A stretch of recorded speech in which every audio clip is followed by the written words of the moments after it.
Good morning from KMVT. Good morning, Southern Idaho. I'm Jacob Dizon. Here's a look at your digital news update. The Jerome County Sheriff's Office is investigating a suspicious fire at an Eden motel that happened yesterday. The fire began during the afternoon in one of the rooms facing Interstate 84 at the Amber Inn Motel just off exit 182. Firefighters from the 1st Segregation Fire District quickly put out the fire before it spread through the building. One firefighter said deputies declared the fire area an active crime scene. Deputies on scene could not confirm if the fire is a result of arson. They stated that they don't know much about the cause of the fire and could not provide additional information. Stay tuned to KMVT for any additional updates. On Friday, a judge ruled the man accused of murdering 4 people over the summer is competent to stand trial for his Cassia County case. Benjamin Naylor is charged with killing 4 people in Cassia and Minidoka counties back in July. Friday's ruling comes after Naylor underwent a competency evaluation. Both the prosecution and defense had no objections. Naylor faces 2 counts of first-degree murder in Cassia County and 2 in Minidoka County, according to court records. He also faces a potential extended sentence for the use of a deadly weapon in committing a felony in Minidoka County. During Friday's status conference, Naylor waived his right to a timely preliminary hearing. Mr. Naylor, let me just hear from you yourself. Do you waive your right to a timely preliminary hearing in this matter? Yes, sir. And have you had sufficient opportunity to discuss that with your attorney? Yeah. Okay.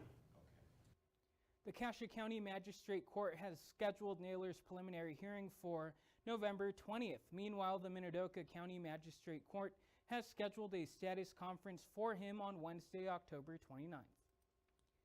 Also this past week, one of the suspects charged in the deaths of 2 northern Idaho men appeared in court on Friday for an arraignment hearing.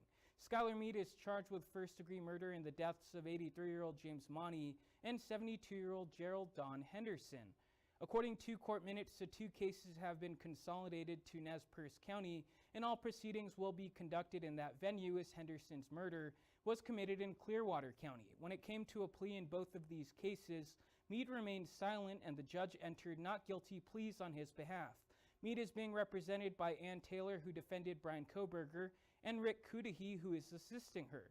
Mead has a status conference on November 6, followed by a slew of hearings leading up to his jury trial next year. His trial is slated to start March 6 and is expected to last 6 weeks. The other suspect in the case, Nicholas Umfenauer, has an 8-week jury trial scheduled for September 8th of 2026.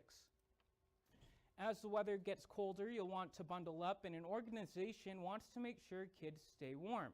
Coats for Kids is a program put on by the Knights of Columbus that started in 2009 and gives out 200,000 new coats each year to children in need and nationwide.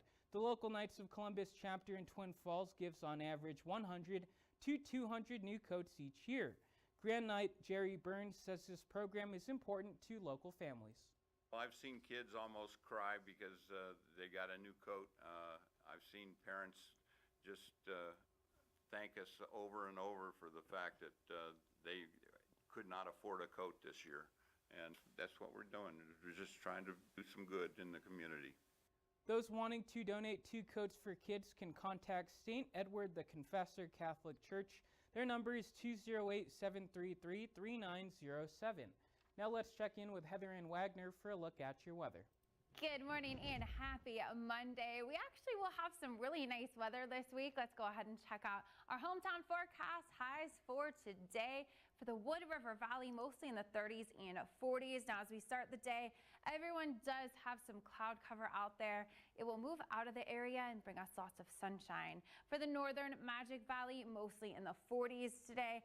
Now, we are kind of back to this pattern of chilly mornings, mostly in the teens and 20s, and then we start to gradually warm up throughout the week. For Twin Falls County, mostly in the 30s and 40s today. Breezy and gusty wind up and around about 20 to 30 miles an hour is going to be the biggest impact because it will make these temperatures feel significantly colder than they look. For the Mini-Cassia region, mostly in the 40s today. Again, we'll start the day with cloud cover and then we'll start to see that sunshine towards the afternoon. That was a look at your digital news update. We'll be back with more local news today at noon.